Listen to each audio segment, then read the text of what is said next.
Les mouvements de solidarité pour le peuple ukrainien continuent de se multiplier dans la vallée de Chamonix et dans toute la France. L'association Guides sans frontières et son président, le chamoniard Yannick Valençan, organisent des convois de solidarité jusqu'à la frontière ukrainienne pour apporter des vivres et permettre à des réfugiés de fuir les zones de conflit. Frédéric Devivy, conseiller municipal aux Ouches et agent immobilier à Chamonix, a pris part en tant que chauffeur à l'un de ces convois fin mars qui l'a amené jusqu'en Pologne, 2000 km plus loin. C'est une simple publication sur Facebook qui a amené Frédéric à s'impliquer dans ce périple. Moi, je l'ai connu par une parution Facebook de son président, Yannick Valençan. Il précisait qu'il y avait un convoi qui allait partir.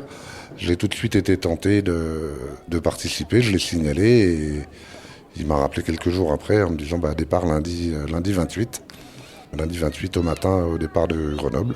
On a chargé autour de Grenoble différents matériaux médicaux, nourriture, éléments pour enfants, etc. Là, il y avait un double but, c'était d'amener du matériel là-bas et de revenir avec des réfugiés. Donc on est parti avec 4 minibus, 2 qui appartenaient à des privés et 2 qui étaient loués par l'association. On était 8 chauffeurs, 2 chauffeurs par camionnette. Et évidemment, le second but, c'était de ramener des réfugiés. On en a ramené 23 en tout, dont un bébé de 8 mois, ce qui était très, très émouvant. Arrivé sur place après environ 2000 km à travers l'Europe, Frédéric et les autres bénévoles ont déchargé le matériel, puis accueilli dans leur véhicule une vingtaine de réfugiés ukrainiens pour les amener dans la région grenobloise en toute sécurité. On est allé dans un grand centre des congrès, d'exposition où tout était regroupé dans la banlieue de Varsovie. Et il y avait des sortes de comptoirs avec par pays de destination. Après, il y a eu pas mal d'attentes quand même là-bas. Et on a eu les familles qui sont arrivées progressivement. Donc on les a mis dans les minibus en fonction de leur nombre, sachant qu'on ne voulait pas les séparer. Ils étaient tous très très reconnaissants. Il y avait beaucoup d'émotions.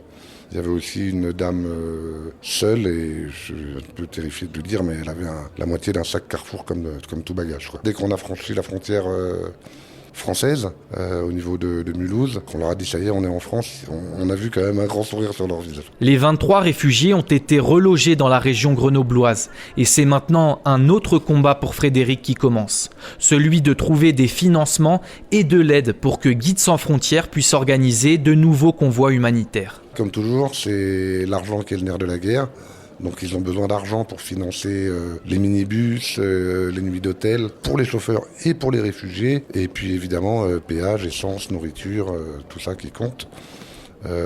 Ils ont aussi besoin ponctuellement de chauffeurs. Donc j'invite les gens à faire 2 choses. C'est aller sur le site GSF Guide, on le trouve très facilement, faire un don. Et ceux qui veulent faire plus, se manifester, il y a un onglet contact, se manifester en exprimant sa bonne volonté, et puis en fonction des besoins, ça sera utilisé. Depuis le début de l'invasion russe, le 24 février dernier, l'ONU estime que plus de 4 millions d'Ukrainiens auraient déjà fui le pays. Une crise d'une ampleur inédite puisque l'Europe n'a pas connu un tel déplacement de population depuis la Seconde Guerre mondiale.